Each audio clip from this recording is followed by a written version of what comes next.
meeting. Then for the Lord's Prayer, remain standing for the pledge. Our Father, Lord in heaven, hallowed be thy name. Thy kingdom come, thy will be done, on earth as it is in heaven. Give us this day our daily bread, and forgive us our trespasses, as we forgive those who trespass against us. Lead us not into temptation, but deliver us from evil. For thine is the kingdom, power, and glory forever. Amen. Pledge. I pledge allegiance to the flag of the United States of America and to the republic for which it stands, one nation, under God, indivisible, with liberty and justice for all. Before you're seated, if you could remain standing for a moment of silence. For Michael Zorn, Mrs. Zorn was employed as a teacher at LaBelle Elementary School from August 1987 through May 2000.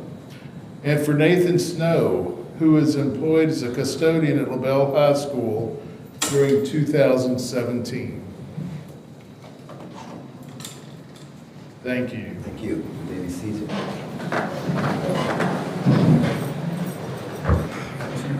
First item, recognition. Reverend Brown, if you would like to join me. Mr. Williams, if you'll come forward, please.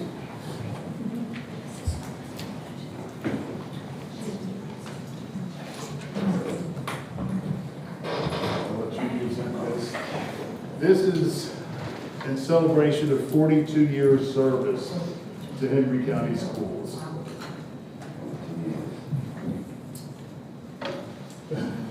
All day for this.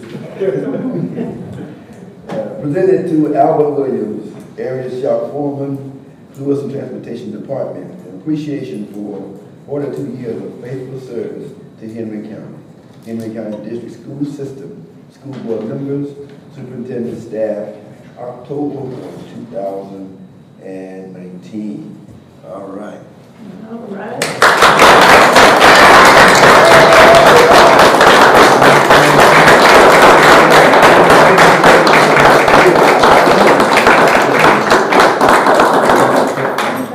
Turn around here. Turn around.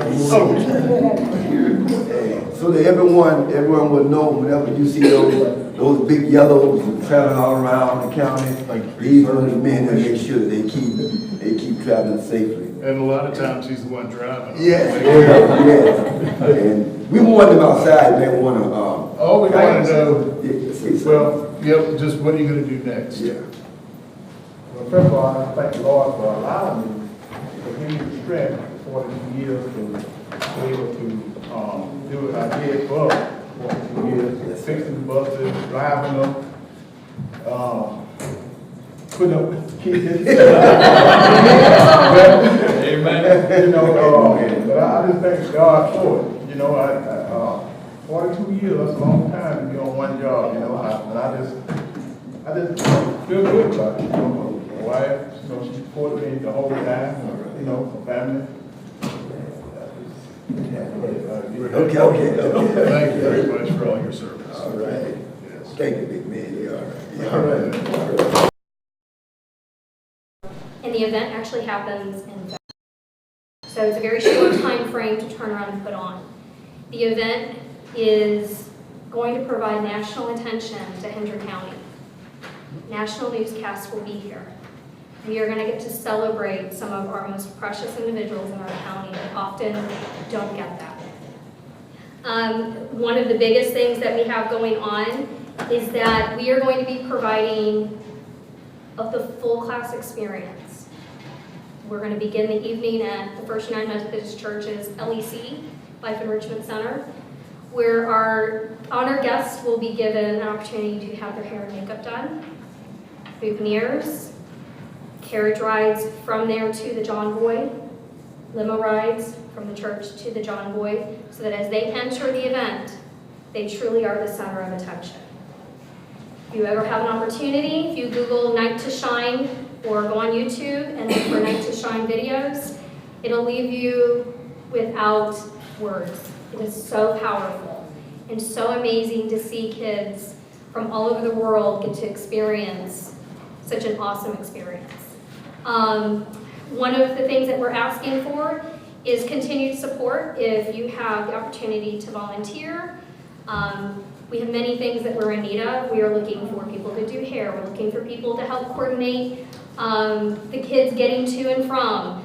I've already reached out to Dr. Staley and told her I'm going to probably be needing names of people that we know within our county that could benefit from it within our schools. We are looking for, obviously, financial donations, but we're also looking for people who can put us in touch with people who have unused prom dresses, unused sports jackets, unused dress shirts, that these individuals can access. We do not want to limit any person from not attending because they don't have access to things. Pastor Jeff is at the forefront of it. I'm also an easy reachable because I'm on the school directory. Like I said, when we had our meeting the other night, the majority of the people there were from Hendry County Schools. And it just made my heart feel so warm that we have people who are not part of our church but love our community enough they want to provide this experience. And so I wanted to make you aware that we had that. We may ask for other opportunities if your high schools have prom decorations or your ESE teachers have knowledge of how to make sure we're meeting the needs of all of our special needs students, or sorry, not students, I'm so used to school, guests. We will have sensory sensitive rooms, we'll have headphones, we will have light sensitive rooms. The John Boy is actually providing us with all of these opportunities to provide many different outlets. We're also going to do something that, one of the things that Tim Tebow's program has, is that you do something that's unique to your community. So we're looking for creative ideas that sets us apart from the 700 different organizations also doing this on the exact same night. So if you have any creative ideas, we're open to that as well. It's an awesome opportunity, and if you have that night available, it is a Friday night, we would love to have you guys come and just experience how awesome it's going to be to see everyone in our community, both LaBelle and Clewiston, come together. Yes? Now, as time goes on, you'll keep us in mind of things that we can provide or help you with. Yes, sir. Okay, please. Yes, so we've had some organizational meetings, and right now we know some of the things. The Tim Tebow Foundation sends you a binder approximately this thick with step-by-step, and we have a great representative that we can communicate with. We do have a couple of things that we think we may need from the district in regards to accessing some of our individuals, and so we will be reaching out in that manner. But I wanted to let you guys know that we have a huge population. I'm sorry I did not bring that up, but actually we've been working on it until just recently. All right, next item, sir. Next item, under action items, recommend approval of the new allocation requests. We got a recommendation, So moved. Second. discussion. No discussion? All in favor? Aye. Opposed? Motion carries. Next item, sir. Recommend approval under bids and quotes for a Ford F-250 and a transit van. We got a recommendation, So moved. Second? discussion. No discussion, all in favor? Aye. Opposed? Motion carries. Next item, sir. And we have the 5-year district facilities work plan. Mr. McCarthy is here to answer any questions you may have or comments you may have on that. Okay, Mr. McCarthy, do you want to highlight something for us, or just give us a? This is our annual five-year work plan. It's just a projection of the revenues that the state's projected to give us over the next 5 years and how we're going to spend them. The bulk of the money is tied up in repairs and maintenance, but it's also where our buses and our modulars come out of, so we try and project where we think our modulars will go in the next 5 years. So it's kind of a projection. There's a 10-year and a 20-year element to it. We don't really report anything because we have no idea what's going to happen in 10 years or 20 years. But it is part of the program. And they do project our student stations as those are numbers that come down from Tallahassee. We don't try and balk those numbers. We just say, okay, because then you're going to have to try and prove in a whole other route that we think they're wrong. But this is the same, like I say, you'll see it year in and year out. So. Now, this is also different from the 5-year state team that comes in and says, here's what you're doing, but this sort of reflects that. And the more we can show what we have done on the past state 5-year team, the better we are. So this is just showing you where the resources are, where the allocations are going to. And I recommend approval. So moved. Second? McCarthy, you mentioned at the beginning of your statement that it was most of y'all taking up the bus and maintenance. Well, this is what happens with the 1.5 mils, $3.3 million that we get on an annual basis to do capital and repairs and maintenance. So 600,000 of that, to 600 to 700,000 of that goes to buses or bus purchases every year. 200,000 or 300,000 up to 400,000 or 500,000, depending on how many modulars we have to replace or expand, depending on our student growth, goes into modular replacements. So, and then we have all of air conditioning repairs, all of our classroom painting and maintenance comes out of that money. So we have the debt service for all the Florida Parent Life project, that we did. So that's coming out of that pot of money. So that's basically that piece of it is what the 5-year work plan is and how we're projecting to spend that money each year.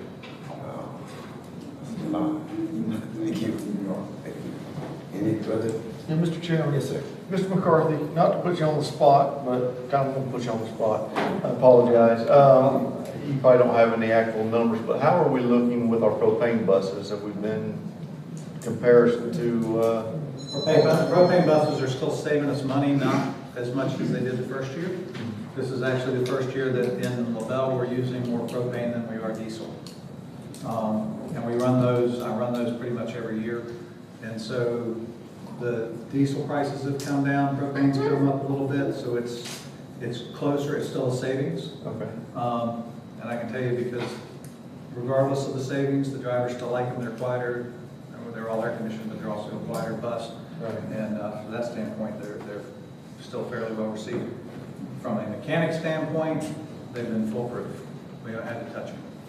And so that's a testament to the Ford V10 and the Roush propane conversions. So I'm not on wood for that, but hopefully it stays that way. But we're still, there's still a cost savings, like I said, not as much as we originally were getting, but, and again, that'll change year to year. So as pricing changes, diesel versus propane. What's the oldest bus that we have currently that's running propane, do you know? We're in our fourth year of propane buses. No So, issues. No issues at all. And maintenance wise, cheaper to do the maintenance on them as well? And that's part of the savings cost of it. So substantially, you don't have oil, you don't have as much oil when you do an oil change. You don't have any depth to the Diesel exhaust fluid? Exhaust fluid that you have to change. So the maintenance change outs are cheaper on the propane than they are on the diesel. Awesome. Thank Thank you.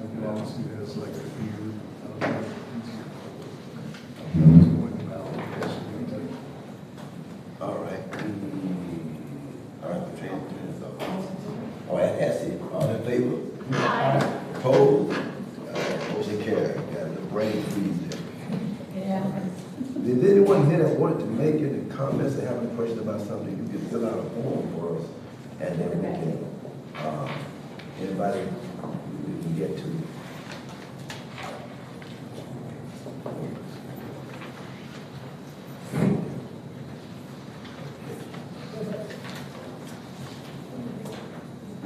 I don't know. Okay. We'll continue. We just don't know what to be We don't know if you're here to speak or not. So if you want to talk to the board, this would be a good time to do that. About anything? Okay. But we do need you to fill out the form. Okay. Yeah. And while you're doing that, I'm gonna go on down the agenda, but we know you're here, okay? Okay. Yes, sir. Mr. Chair, I recommend approval of the consent agenda. We have a recommendation. So moved. Second. Discussion. Mr. Chairman, Yes, sir. looking at our financial statement here, and I notice our Medicaid has increased quite a bit. We have an explanation on why 953%? That's kind of significant. Can we get a little clarification on some of that, maybe? Is that a yes, come up? Please. That's actually, that is just a timing issue. Okay. And you can see it's small dollar amounts. It went from 9,000 to about 75,000. It is purely related to the timing of when we submit and when we receive. Overall, as a reminder, this year, the Medicaid, we were getting $480,000, I think, last year. This year, it's about cut in half. That's why in the end, we're going to get about half of what we received last year. But right now, we just happen to get it, we applied for it out sooner. So it was that easy. And so you said we're going to get about half this year compared to what we did last year, and why That's is correct. that? So I don't remember why. They gave us a written record, a written They're explanation. not paying as much. I can speak a little bit to that, because they are not, there have been issues across the state with the way Medicaid is paying out. And what they have done is hired a new person that reviews everything. And you're talking, Dade County has lost millions of dollars in Medicaid. All these bigger districts are like millions and millions of dollars. So there's an uproar. I think we've all kind of met with the Medicaid people. We've all voiced the concerns.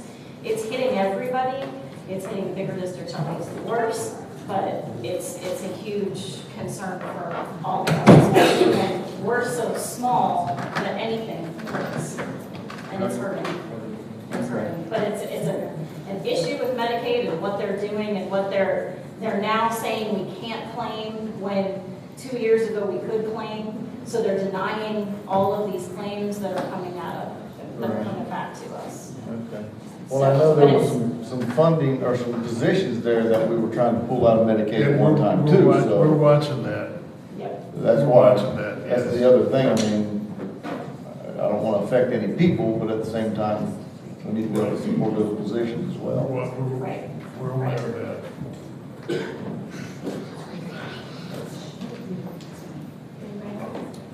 Anybody else? Mr. Chairman, No, I'm not thinking. Mr. Chairman, Yes, ma'am. I want to ask our council what is I would like for him to provide clarification regarding challenging a personnel recommendation. What is the statute on that? What is the, I don't know it off the top of my head. Can I- well, not the statute, but what's your advice on that? You mean the recommendations tonight? Yes.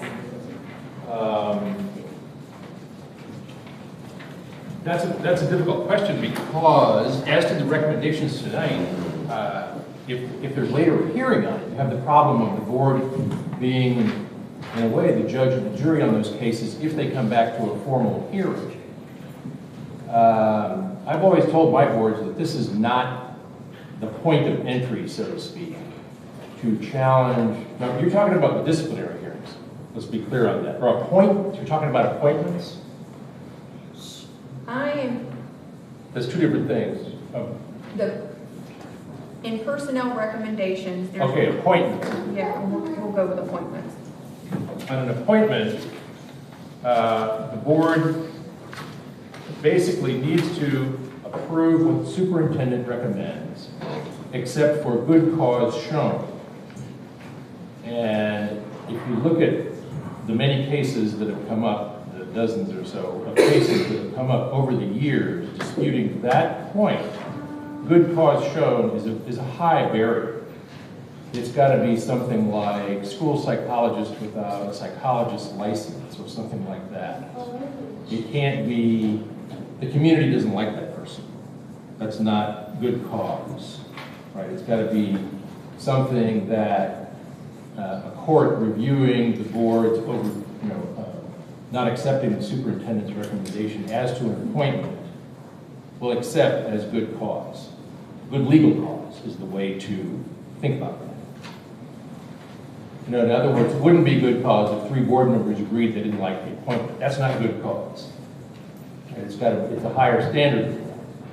And also, another way to think about this problem is you look at the continuum of the different positions that the superintendent appoints to.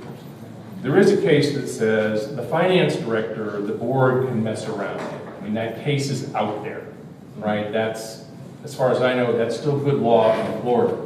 The board can kind of weigh in as a group on that particular appointment. But otherwise, and this is something that FADS gets involved in if they think that the board is going a little off the reservation. Otherwise, the standard is pretty high. And so the positions that have less responsibility, the courts and the law are going to be less tolerant of the board overturning the superintendent's recommendation. What's that threshold? I'm sorry. What would be a threshold? Would that be like the superintendent's cabinet? Would getting too far in the weeds, would that be like district level administration? Would that threshold be okay. school administration? Let me say it this way. If you have knowledge that the person is unqualified, or there is a legal reason why you should not approve the appointment, then that's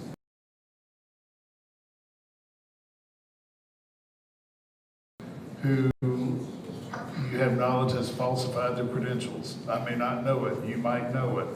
Okay, those are the threshold items that you can cross. And to go back to my earlier example, it's think of it like a continuum, like a slope or a more or less straight line between the finance director.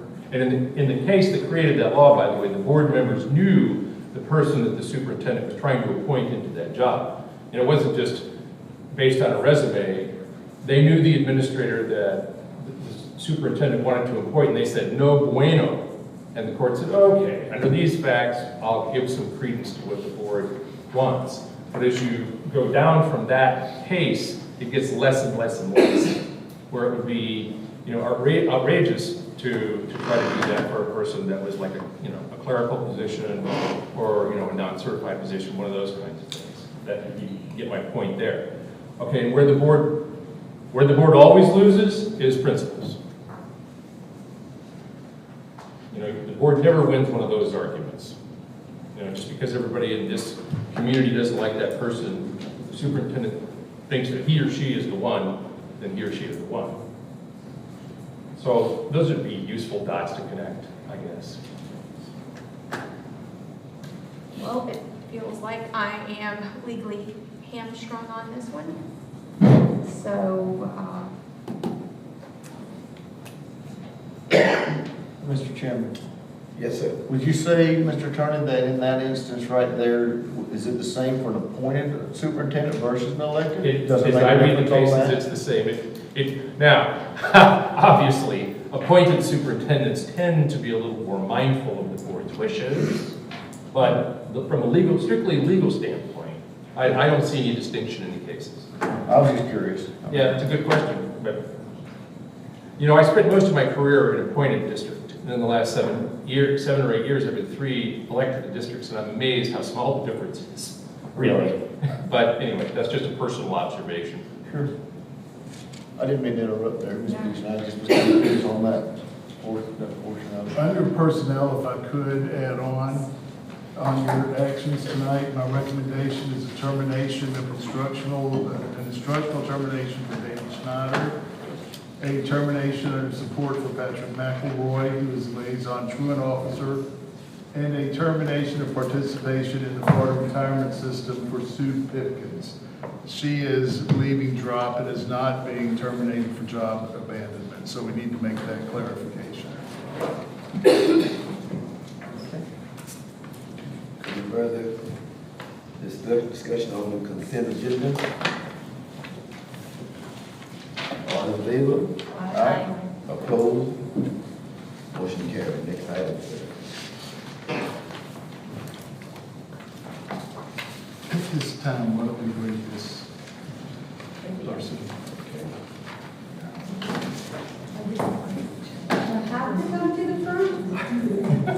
Well, I know what your concerns are, but go ahead, and because we're working on most, if not all of them.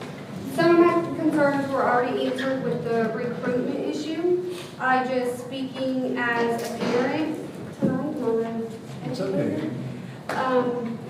At the middle school, I know my daughter, she's in 7th grade.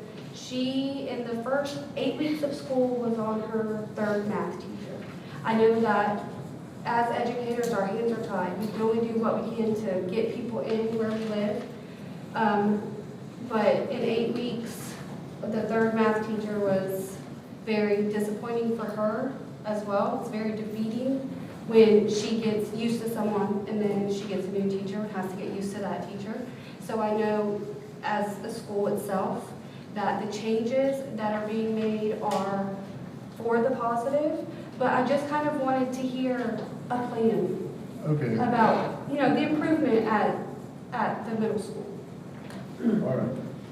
What we've done so far is because of those issues, those play a major part of why we shifted the administration, because we can see what was going on. I just made a recommendation that is responsible for a change in the administration too.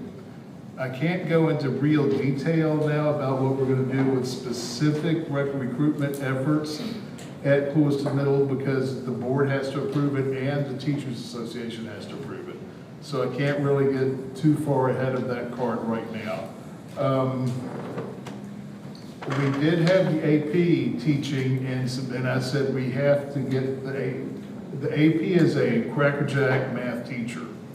But she has to come out and run the school. So right now we have a transition, not a transition, but just a temporary crew there who is, we have an interim principal, an interim assistant principal. We are interviewing next Thursday for principal positions. At when we go through something called targeted selection, then I'm going to borrow something that some of our municipalities have done and have a community meet and greet of the candidates so that we can get some input from the community. Tentatively, that's scheduled for the 14th, and that depends on schedules because we have looked inside and within the district and outside the district. And we have some very good candidates, but we want to have a meet and greet session. The city of Clewiston did that, for example, when they hired their new city manager. And they've done that. So I'm not saying that the public's gonna be able to say, tag, this is the one, but people are gonna have input on that. Yeah, we had a mess. And we're trying to work through that mess right now. And we are making progress. The people who we put in on a transition position, they're not, I say that, that's not what I mean. They have very good instincts and they know what needs to happen. And part of their frustration was that while they knew what needed to happen, it wasn't getting done. And so things are moving and they're moving, I think, in a positive direction because Clewiston Middle is sort of under the gun to get things straight. And we could not get I could not get a good feel, and I'm sure parents shared that the school was moving in the right direction with what was going on. And I So think, we kind of like reset and restart. in just having this conversation, parents watching it on Facebook, it will be reassuring because, number one, the rumors have been rampant, which Yeah. is gonna happen, there's no way to prevent that. But just to have that conversation about it, to have a better understanding that you guys do know a lot of what is going on and you're aware of it, whereas I think a lot of it has kind of been brushed under the rug. And just for myself, to ask you guys to be aware of it, to make, to focus on it and pay attention to what is happening. School time, I left Lewiston Middle School today, and the start time, we want to address that. Because we were told, and I was told, that if we could provide more time in the morning, all sorts of good things would happen academically during that time, and it's not happening. They get to sit for an hour in the cafeteria, and then sometimes they go and they're housed in the gym. So all of those remedial type things that were going on, or that we were told would be going on, were not going on. The other hit that they're taking at Lewiston Middle, because it ends so late, is that any kind of after-school program through the federal projects, nobody's signing up because they're already getting home too late. So we're looking at all sorts of things, and I've tasked the people who are at an interim basis there to come up with some plans that we could relook at the start and stop time, and that we would put that out and then hopefully have a solution at the semester. Okay. I didn't know, with the start times, I didn't know if that would be something that it would be discussed, or how that would happen. And that would be after Christmas, if that was to change. But I can tell you, I'm not sure I need to have any discussions, because I haven't found too many people, including teachers, who like it. Okay? Absolutely. Okay. All right. Thank you. Thank you. Ms. Thank you for coming. Mr. Chair, I just want to reiterate to you that sometimes people assume, especially us on the board, know things, or the administration knows something when we don't. And so, I wholeheartedly agree that this would be a lot more palatable within the community if the communication had been there, and if we had used our avenues to communicate. And the district certainly could have done better on that. But I want you to always feel comfortable. I know that I am your board member, but please don't assume that we know everything that's going on. And feel free to reach out and initiate communication. And because it'll get addressed, but you really just have to reach out. And if the person who has a concern is not particularly wild about me, we've got Mr. Basquin, we've got Ms. Nelson, there's somebody that they can always go to here. And just hope be mindful on that. It sounds like it's going in the right direction, so I appreciate that. Thank you. Thank you for coming. Next item, sir. Next item is board member business. Board member of business, Mr. Baskin. Mr. Chairman, thank you. Mr. Coletti, I wanted to ask you, I know you said you're working on some things for the middle school, and actually, I did not know they were coming tonight. No, that's good. I spoke with you about maybe trying to put some kind of a male role model in there. Have we made any determinations on that? We are, right now, what we've done as part of the transition is that each dean at Lewiston High School is going to give us a week. And so they're going to rotate in and out of there. And so that will be 2 males, 1 female. We did have Mr. Reeves, who at one point was there. He was offered the position, and because of various aspects of his relations in the community and the success he's having at LaBelle Middle School, he's asked not to be moved. Okay, but there are others. Mr. Summers is there this week, and then we'll have Mr. Brantha and I can't think of the female. Roberts. Pardon? Roberts. Toy Robert. Toy Roberts will be there. Very good. So they'll be moving in and out. In addition, we've pulled from time to time Jose Roquette, who goes there and works. But there have been already some pretty major improvements that have happened. Good. Well, that's good. I appreciate you taking that all into consideration and And making. there's something else we're gonna talk about in a minute. Okay. Okay. Thank you. Mr. Chairman, that was all. Thank you. All right, sir. Amanda? Mr. Galletti, I have to echo Ms. Buson's concerns about communication. I feel like I had no idea what was going on at Clewiston Middle, other than the few things we had discussed. Could you make sure that you keep us apprised? I don't want to micromanage, but hearing the parents come with their concerns, and I'm feeling kind of blindsided right now. Well, you have to understand from where I'm coming from also, I was unaware of how bad things were. Correct. So that's what I mean, the moment that I sent that out to you folks is when I had done it, when I thought this can't Well, what I'm happen learning is anymore. through the grapevine. It's not coming from you, it's not coming from administration, it's coming from parents, it's coming from students. And I don't know what's true, I don't know what's not true. But it's embarrassing, when I'm sitting here and I have people come to me and say, this is happening, and I don't know what they're talking about. And I appreciate that. But I will have to say, for instance, in Mrs. Buson's case, and somebody needs to mark this day on the calendar, she has no hesitancy to call me and to bring up issues that I've had to look at and intervene even since that move. And I'm available at any time for somebody to say what is happening. And Mrs. Buson does that, and she does it very well. She is very good about that, yes. Yeah, It's so I just- mean, yes, things were moving and shaking in a different way. In one particular case, Mrs. Busey and I had been working on it for a couple of weeks, which caused me to look and think, it's not just here, it's here, it's here, it's here. So Well, I'm let's thinking move. even like a blanket email to the whole board, just to say, listen, this is going on. I thought Or I did that.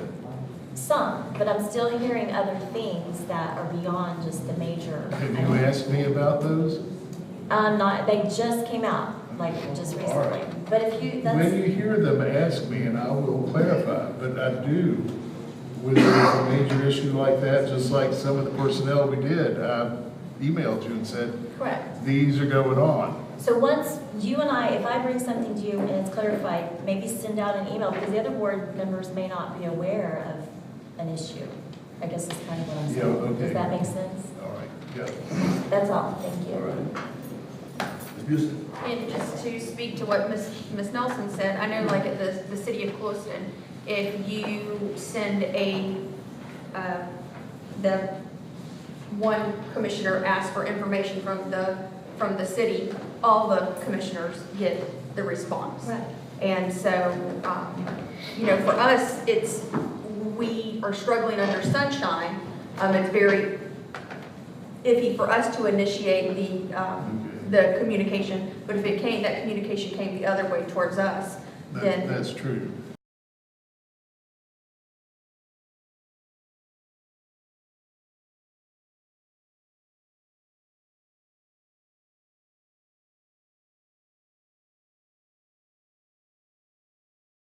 No. So those pieces, I struggle even to have a public I don't information think that's that happened. I believe that you realized that there was community pushback on that, and you took that off the agenda, but I don't believe that came for a vote. I don't think it came from a vote, but I believe the pushback came from the board, and that's why I pulled it off. Due to cost or? The costs. And the communication company is not gonna communicate with us. That's. No, what you're but it's supposed to somebody who I can go to and say, okay, this needs to happen, because you don't understand well, I don't know if you need to understand, or you should, or even worry about it. But there are a lot of things that go on our daily basis, and that sometimes, do I hit them 100%? No. But I do try to get the major things out there to you. And you do. Well, okay, and that's what I'm going on. But we're operating with fewer folks. I'm not complaining about that, because I think that's what we need to do for the budget. And I will redouble my efforts to communicate, to make sure that, but you also understand that sometimes I'm not aware also of how important it is, the issue is to a board member. Okay, so that's when it's clear that I need to know, hey, this is something that we need to go on. Mr. Chairman, Yes, ma'am. if in truth you don't have enough help, why don't you have it? Have you asked us for it? Well, it's not that I don't have enough help, but you have to understand that we have fewer people in the county office than we did. I mean, between Dr. Egley and I, we're covering the district now by ourselves. And sometimes it gets, like last week, Dr. Egley spent most of his time at Lewiston Middle. And I was going back and forth there also, because it is a hot spot right now. And it might be, you know, we will re-look at our efforts for communication. Well, I'm saying, if it's really that critical, and it is critical, that we should have somebody else along there who can be a backup for him or me. Well, I know it means money, but and I appreciate that. And the reason I didn't replace anybody is because of budgetary concerns. But I thought, let's see what we can do, or how we can handle it. we need to consider the budget and the importance of having a third person, especially in a county this big, to be able to deal with some of those things. Really, what I need to focus on more is an information piece. To have somebody who could communicate, who I can look at, to handle press news releases, to handle those things that could happen better. And the school would communicate also, okay, and put out fires that way. Well, Ms. Bird, one of the personnel recommendations was a change in funding, and so I was told that that person would be picking up some of these administrative duties that were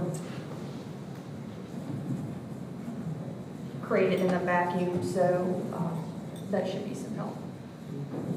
And they were, and we looked at doctors, I'll go ahead and tell you where it is. Dr. Staley and Dr. Mundy were overloaded with, when I pushed things back out to them.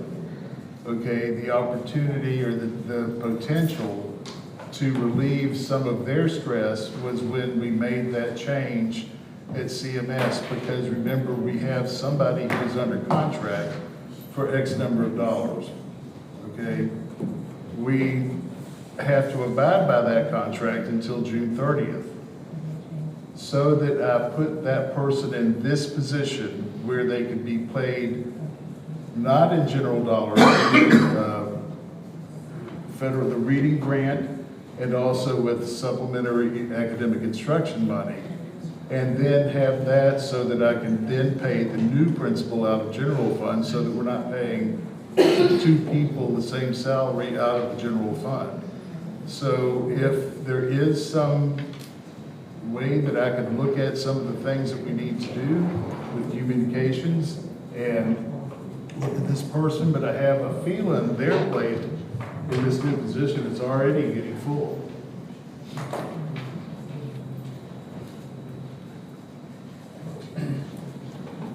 Yes, sir. I didn't know if they were done or not, but I had one other thing I forgot, I apologize. I know we had talked about coming up in December, seeing if we could find the rest of that $4 million. Are we any closer to finding where we were at? That's why you have that financial statement that Ms. Riccardi is giving you, and it's showing you that it is moving in the right direction. That's not showing me if we're any closer to finding that $4 million. That was. It should be showing. An actual saying this is where it went or this is where it was spent. Okay. Is what I'm. That report shows where the money is building up. And Right. what happened is, as we built the budget last year, we did not account for certain actualities, or actualities, yes, and we had assumptions. And so we're seeing the actualities being moved in. And Ms. McCarty, can you explain better than I can on what's? Your question was looking for the $4 million. Yes, ma'am. Because the $4 million was last year's budgeted deficit that we never had. So last year, which was 2018-19, we budgeted a $4 million deficit, more or less. And at the end of the year, we ended up with a surplus because of the budgeting method. Truthfully, I've discussed this with people outside of our district here. I'm trying to get other people's feel for how would they be searching for this. And everyone says it's like we didn't tighten up, we haven't tightened our belts. We are not, but we're not tightening our belts in the documents. Productively wise, we are clearly operating under the budget levels and within the parameters that don't make us go over budget. That don't put us in a deficit, excuse me. So last year, although you budgeted a deficit, that is expenditures greater than revenues, you did not incur that. This year, and that's where Mr. Pletty was indicating, you can see this year, same thing. We budgeted a $6 million deficit. But as you can see, month by month, we're not actually we're not going into that deficit, we're not consuming fund balance. To answer your question, now, the next question, which it should be in front of everybody's mind, is can you refine the budget so that it properly reflects, where we'll be at year end? And that's the project that I told you I'm working on. This past week, we had another great breakthrough in terms of encumbering. When we have a purchase order, the first thing that happens, we encumber that amount that's due to the vendor, whoever that is, whether it's actually Automatic Gate or Office Depot. That automatically gets encumbered. Do that the same thing with each of those employees. As soon as they become on payroll, we encumber their salaries. So it shows in the computer system for the rest of the year how much I owe them. It shows for the rest of the year how much I owe to Action Automatic if I've encumbered that. This week, we found out how to encumber the benefits. So that is now able to tell us for the year. So as I update this report, you'll be able to, I've got to refine it because we just did this week. It was the first time. Again, thanks as usual to our technology director who's pointing me in all the right directions for this. But that's the type of thing that we are now seeing where the surplus is budgeted, and Mr. Paletti knew that we had been budgeting the surplus in his department. But I think that as we get further refined, my goal would be to address that, to move the money out of the superintendent's budget into each of the locations so that we can see true budgeting. I think that's what you're looking for, and my goal is to have it by December. Well, it is, yes. I mean, but like you guys stated that we're basically, not to quote you perfectly, but where there's one cockroach, there's many.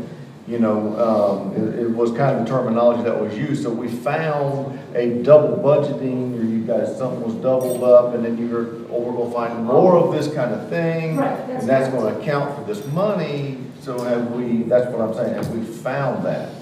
So far, the only real area that I have found, and I did not follow through with this because I just now found this past week, was I'm not sure how we budgeted insurance, two insurances, whether staffing insurance as well as our property and liability insurance. It looks like every year we've over budgeted that. So that is when I'm talking about what we're going to have at year end, I'm including that because I think that I've over budgeted, but I haven't quite figured out how to make sure that we are spending all that we're supposed to spend. I don't want to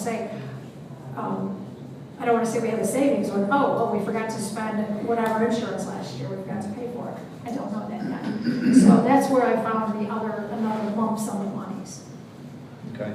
So have we been able to find specifically what you're talking about in a couple of cases? But we're also looking, and you'll see that these monthly statements are showing the right direction of where we're going to be. But we're not going to, we may by December be able to tell you here, here, and here, and here. So that's being worked on, but in the meantime, in the interim, look at those financial statements that I asked Ms. McCarty to provide to the board that gives you an idea of how much it gives you an actual figure Right. of what's happening with the district. Yeah, we were 0.7% less than we were last year with the overall total. Yes, sir, I saw that Right. in the report there. But that's why I was asking, So, how well, are we, because we were talking do the math December. on this, if we're spending 0.7 less than last year, and we ended up with 6 million, we're in the right direction. We're going in the right direction for the board to do its work on the budget this coming year. Right, that part is, I agree, that piece is heading Yep. in the right direction, but I still doesn't, go back to where and tell me where we missed that in the past, and that's what I want to find out. I would hate to Because the say- cockroach theory that I would hate to say presented. it was a miss, I would just say it was the way that it had been budgeted, and we'll have a better feel for that. Because I've got to tell you, and I'll repeat it, when I saw that at first, I said, this can't be right.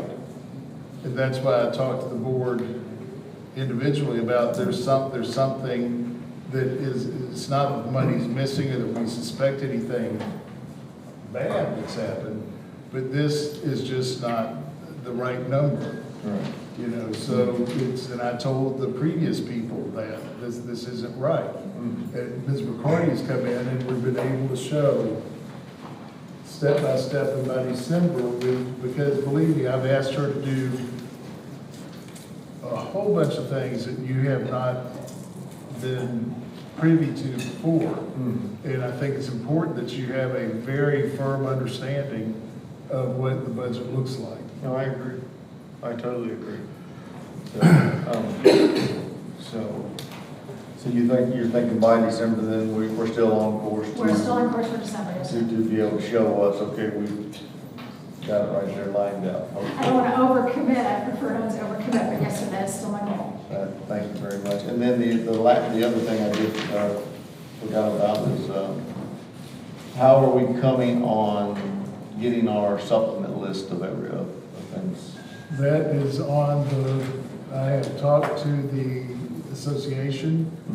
They are getting together with the committee, and we have a committee formed, and they have not met. Basically, you have to wait for the association to say we're ready to meet, and they have not done that yet. They have been sort of not sidelined, they're still very active, but, the leadership of the association, first of all, they lost a member due to that death. And then their energies have been toward having memorial services and things of that nature for that family. I'm not excusing anything or making excuses, but that's the fact of what they've been dealing with. So they're aware of it. I meet monthly with the union president, and we've talked about some other things also that I'm going to talk to you later on. And the supplement piece is on the table for them to look at. So, are we thinking though, we may be, by year's end, we may be able to have that? We're that maybe hoping, with the bid as well? the thinking is that will all be rolled into the bargaining piece Okay. as a settlement when we come to you. That is the plan and the goal. Yeah, I just don't want to forget about it, so I want to try to keep bringing it up until we get us a list of all the supplements, so. All right, I'm done this time, second time, thank you, sir. Ms. Amanda? I'm done. Shocking. Yeah, it is.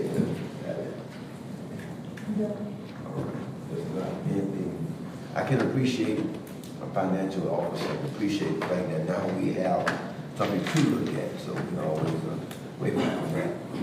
Thank you very much for that. All right, no, the other claims? If you could give